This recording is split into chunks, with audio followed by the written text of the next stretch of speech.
एक आदमी भागता हुआ पुलिस स्टेशन में दाखिल हुआ और कहने लगा, मुझे जल्दी से गिरफ्तार कर लो, मैंने अपनी बीवी के सर पर डंडा मार दिया है।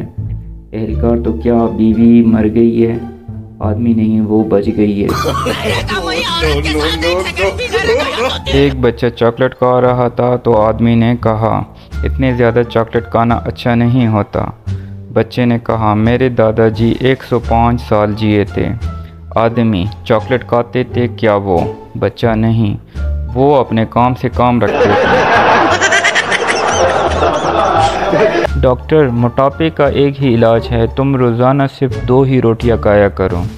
मरीज़, ठीक है, लेकिन ये 2 रोटियां खाने से पहले खानी चाहिए या खाने के बाद? शाबाश बेटा, बहुत बढ़िया। उस्ताद, हर मर्द की कामयाबी के पीछे औरत का हाथ होता है, आपका इस बारे में क्या ख्याल है? शागिर्द, हमें पढ़ाई में वक्त ज़ाया किए बगैर औरत की तलाश करनी चाहिए।